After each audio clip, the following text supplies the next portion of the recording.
Subscribe कीजिए दोस्तों हमारे चैनल को। नोटिफिकेशन पाने के लिए बेल आइकन को प्रेस कीजिए।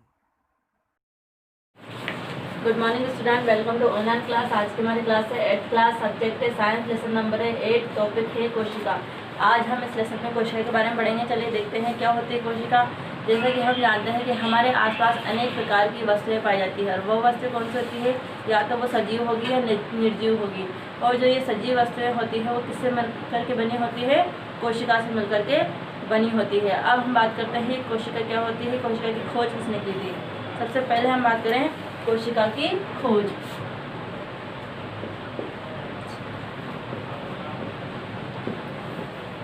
कोशिका के बारे में सबसे पहले पता किसने लगाया था, उसी के बारे में पढ़ेंगे अपन इसमें, कोशिका की खोज।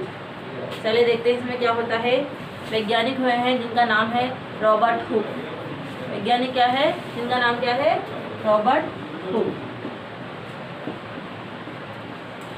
इन्होंने सन 1665 में, अब 1665 में रॉबर्ट हुक ने 1665 में कार्क के स्लाइड का सामान्य आवर्धक यंत्र की सहायता से अध्ययन किया।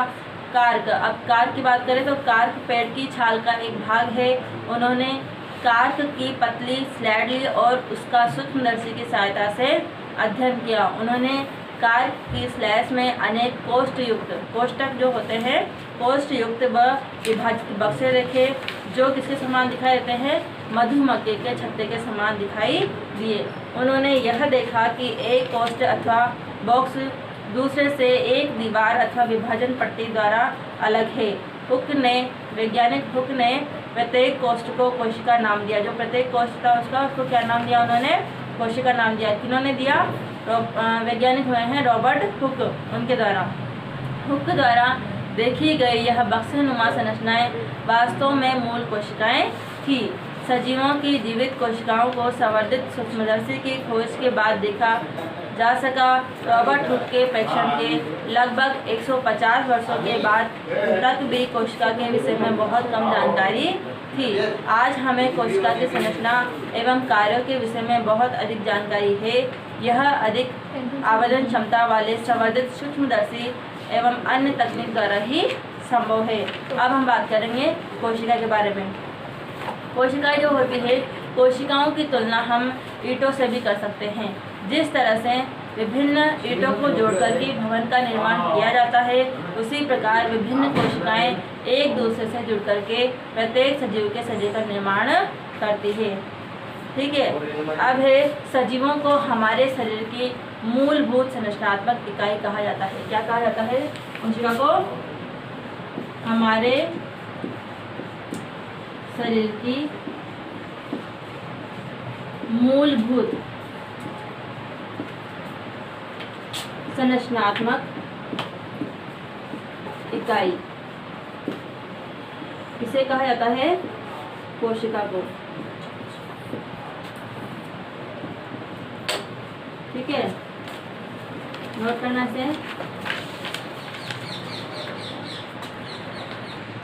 इसके बाद हम बात करते हैं कि जैसे कि भवन निर्माण में एक समान ईंटों का प्रयोग होता है, परंतु उनकी आकृति, डिज़ाइन, साइज अलग अलग होते हैं। उसी प्रकार सजीव जगत के जीव एक दूसरे से भिन्न होते हुए भी कोशिकाओं के बने होते हैं। निर्जीव ईंट की अपेक्षा सजीवों की कोशिकाओं की संरचना अधिक जटिल होती है। मुर्गे का अंडा एक कल कोशिका है। आकार में बड़ा होने के कारण इसे नग्न आंखों से देखा जा सकता है। मुर्गी जो होती है उसका जो अंडा होता है वो एकल कोशिका का होता है, और आकार में बड़ा होने के कारण इसे नग्न आंखों से भी देखा जा सकता है। अब हम बात करें कोशिकाओं की संख्या के बारे में। कोशिकाएं जिसकी संख्या होती है, मनुष्य के शरीर में कई खरब कोशिकाएं पाई जाती है, जो आकृति और साइज में भिन्न भिन्न होती है, मतलब अलग अलग होती है। कोशिकाओं के विभिन्न समूह अनेक प्रकार के कार्य करते हैं। अब हम बात करें कि 1 अरब में 100 करोड़ होते हैं, तो 1 करोड़ में कितने हुए? 100 लाख। ठीक है, तो वह जीव जिनका शरीर एक से अधिक कोशिकाओं का बना होता है वो क्या कहलाते हैं? बहुकोशिक कहलाते हैं। जिनका शरीर एक से अधिक कोशिकाओं से बना होता है वो क्या कहलाएंगे? बहुकोशिक जीव कहलाते हैं। छोटे जीवों में कोशिकाओं की कम संख्या उनके क्रियाकलापों को किसी प्रकार से प्रभावित नहीं करती है। आपको जानकर के आश्चर्य होगा कि अरबों कोशिकाओं वाले जीवों के जीवन का प्रारंभ एकल कोशिकाओं से होता है। जो बहुकोशिक होते हैं वो किससे मिलकर के बने होते हैं? एक कोशिका से मिलकर के बने होते हैं। जो एक निषेचित अंडा है, निषेचित अंडा गुणन करता है तथा वृद्धि व परिवर्तन के साथ कोशिकाओं की संख्या बढ़ती है। अब हम बात करें एक कोशिकीय जीवों की, जिनका शरीर एक कोशिका से बना होगा वो क्या कहलाएंगे? एक कोशिक जीव कहलाते हैं। एक कोशिक जीव भी वह सभी आवश्यक क्रियाएं करते हैं जो बहुकोशिक जीवों के द्वारा संपन्न होती है। एक कोशिक जीव जैसे कि अमीबा भोजन का अंतर्ग्रहण करता है और पचाता है, और वह क्या करता है? श्वसन भी करता है, उत्सर्जन भी करता है, वृद्धि भी करता है और प्रजनन भी करता है। ये सभी सारी क्रियाएं जैसे बहुकोशिक करते हैं वैसे ही एक कोशिक भी करते हैं। बहुकोशिक जीवों में यह सभी कार्य विशिष्ट कोशिकाओं के समूह द्वारा संपादित किए जाते हैं। कोशिकाओं का यह समूह उत्तक का निर्माण करते हैं और विभिन्न उत्तक अंगों का निर्माण करते हैं। अब हम बात करेंगे कोशिका की आकृति के बारे में। वास्तव में जैसे कि मान लो हम उदाहरण लेते हैं अमीबा, तो अमीबा जो होते हैं उसकी आकृति सुनिश्चित नहीं है। यह अपनी आकृति को लगातार बदलता रहता है। इसके मुख्य शरीर से बाहर की ओर परिवर्ती लंबाई के प्रवर्ध उभरे हुए दिखाई देते हैं, जिन्हें पादाप कहा जाता है। यह प्रवर्ध अमीबा की गति के समय अथवा भोजन का अंतर्ग्रहण या अधिग्रहण करते समय बनते हैं और बिगड़ते रहते हैं। इसके बाद हम बात करें कि मनुष्य के रक्त में पाई जाने वाली श्वेत रक्त कोशिकाएं, मैंने पहले भी बताया श्वेत रक्त कणिकाएं, जिन्हें क्या कहते हैं? WBC, श्वेत रक्त कोशिकाएं, जिन्हें क्या कहा गया है? WBC। ठीक है, W का मतलब वाइट ब्लड सेल्स। ठीक है, अब ये क्या कार्य करती है? तो ये जो WBC होती है भी एक कोशिकीय संरचना का उदाहरण है जो अपनी आकृति बदल सकती है। WBC एक कोशिका है, जबकि अमीबा एक पूर्ण विकसित जीव है जिसका स्वतंत्र अस्तित्व है। मानव का विभिन्न प्रकार की कोशिकाओं जैसे रक्त, पेशी, तंत्रिका कोशिका दिखाई देते हैं। ये सभी विभिन्न आकृतियां व उनके विशिष्ट कार्यों से संबंधित है। अब हम बात करें कि कोशिकाएं सामान्यतया गोलीय, चपटी गोल अथवा लंबी होती है। कुछ कोशिकाएं लंबी होती है जिनके दोनों सिरे नुकीले होते हैं। इनका आकार तर्करूपी होता है। तो कुछ का आकार जो होता है वो क्या होता है? तर्करूपी। इनका आकार भी क्या होता है? भिन्न भिन्न।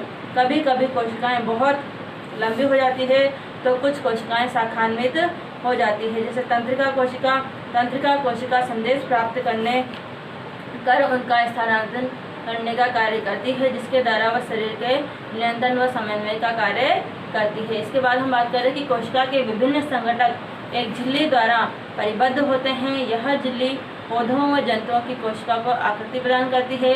पादप कोशिका में एक अतिरिक्त आवरण होता है जिसे कोशिका भित्ति कहते हैं। कोशिका भित्ति किसमें पाई जाती है? केवल पादप कोशिका में। यह कोशिकाओं को आकार व दृढ़ता प्रदान करने का कार्य करती है। जीवाणु कोशिका में भी एक कोशिका भित्ति पाई जाती है। अब हम बात करें कोशिका की साइज के बारे में।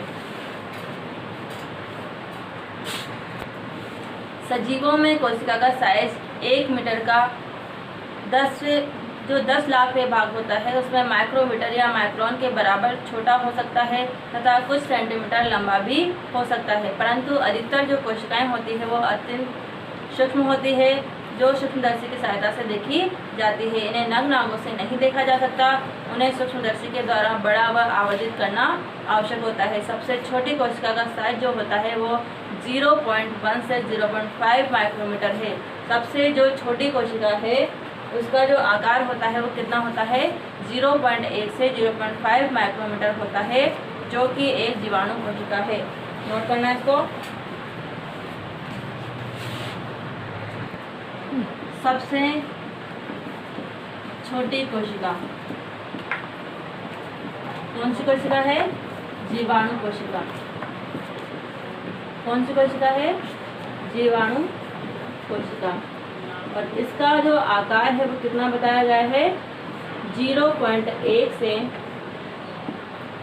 0.5 माइक्रोमीटर। कितना बताया गया इसका आकार? 0.1 से 0.5 माइक्रोमीटर। सबसे छोटी कोशिका कौन सी है? जीवाणु कोशिका, जिसका आकार क्या होता है? 0.1 से 0.5 माइक्रोमीटर। ठीक है, अब हम बात करें कि सबसे बड़ी कोशिका, ये तो थी सबसे छोटी कोशिका। सबसे बड़ी कोशिका शुतुरमुर्ग का अंडा है। सबसे जो बड़ी कोशिका है वो क्या है? शुतुरमुर्ग का अंडा है, जिसका साइज 170 mm से 130 mm होता है। सबसे बड़ी कोशिका इसकी होती है शुतुरमुर्ग का अंडा। इसका जो साइज होता है 170 mm से 130 mm। ठीक है, ये हो गया हमारे पास कोशिकाओं का साइज। ठीक है, आज का ये जो टॉपिक है वो यहीं पे कंप्लीट करते हैं। इससे आगे वाला अगली क्लास में पढ़ेंगे। आपको कोई भी चीज़ समझ में नहीं आई हो तो आप पूछ सकते हैं।